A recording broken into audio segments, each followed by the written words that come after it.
Hi hello welcome to 60. హిందీతో పాటు మరాఠీలో కూడా తనదైన బ్రిలియంట్ యాక్టింగ్తో తనకంటూ స్పెషల్ ఐడెంటిటీ క్రియేట్ చేసుకున్నాడు శ్రేయస్ తాల్పడే. అయితే ఈ నటుడు చిన్న వయసులోనే తీవ్ర గుండెపోటుకు గురయ్యాడు. ప్రస్తుతం శ్రేయస్ అక్షయ్ కుమార్తో కలిసి వెల్కమ్ టు ది జంగల్ అనే సినిమా చేస్తున్నాడు. ఈ క్రమంలో షూటింగ్ ముగించుకొని ఇంటికి తిరిగి వచ్చిన శ్రేయస్ కొంత అసౌకర్యానికి గురయ్యాడు. అయితే అంతలోనే అతను కింద పడిపోయారు. ఇది గమనించిన సహాయకులు, కుటుంబ సభ్యులు అతన్ని చికిత్స నిమిత్తం ఆసుపత్రికి తరలించగా అతడికి పలు రకాల పరీక్షలు నిర్వహించారు. అతని గుండెల్లోని రక్తనాళాల్లో అడ్డంకులు ఉన్నట్లు వైద్యులు గుర్తించారు. వైద్యులు యత్నానికి ఎంజిఓ పాల్స్టీ చేశారు. అది విజయవంతం అవ్వడంతో అతని పరిస్థితి నిలకడగా ఉంది. అయితే ఇది కేవలం బాలీవుడ్ నటుడు శ్రేయస్ అయ్యర్ విషయంలో మాత్రమే కాదు, అనేక మందిలో ఇలా గుండెకు సంబంధించిన సమస్యలు వస్తూనే ఉన్నాయి. అసలు ప్రాథమికంగా గుండెపోటుకు కారణమేమిటి? దీనికి ఏవైనా ప్రత్యేక లక్షణాలున్నాయా?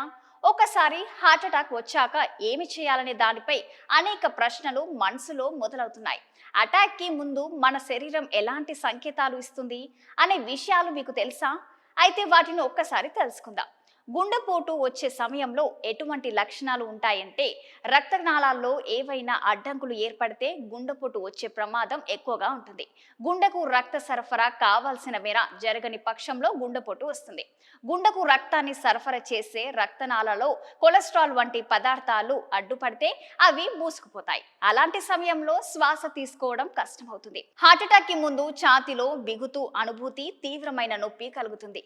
హార్ట్ అటాక్ కి లోనైన వారి ముఖం వెనుక వీపు మీద లేదంటే ఎడమ చేయిపై జలధరింపు కలుగుతుంది. కొన్ని సందర్భాల్లో చెమటలు పడుతుంటాయి. ఇలాంటి సమయంలో ఛాతీలో నొప్పి రావడం, ఊపిరి రాకుండా ఉన్నట్టు అనిపించడం వల్ల అసౌకర్యానికి లోనవుతారు. ఎప్పుడైతే గుండెకు రక్త సరఫరా జరగడం తగ్గుతుందో అప్పుడు శ్వాస తీసుకోవడంలో ఇబ్బంది తలెత్తుతుంది.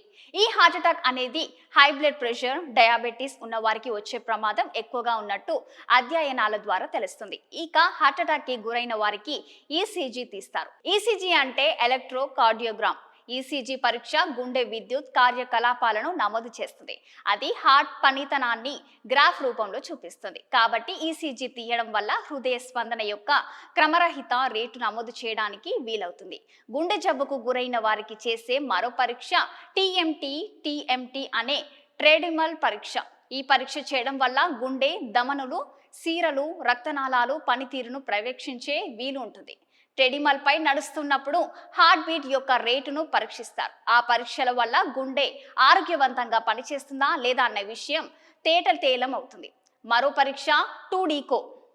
ఈ పరీక్ష చేయడం వల్ల గుండె గదులు ఎంత పెద్దవి, గుండె సక్రమంగా కొట్టుకుంటుందా లేదా, గుండెలో ఉన్న 4 వాల్వ్లు సరిగ్గా పనిచేస్తున్నాయా లేదా అనే విషయాలను పరీక్షించడానికి వీలవుతుంది. గుండెపోటు వచ్చినప్పుడు ఈ టెస్ట్ చేయడం వల్ల గుండెలో ఏ భాగం సరిగ్గా పనిచేయడం లేదో తెలుసుకునే వీలు కలుగుతుంది. మరిన్ని లేటెస్ట్ అప్డేట్స్ కోసం మన ఛానల్ని సబ్స్క్రైబ్ చేసుకోండి.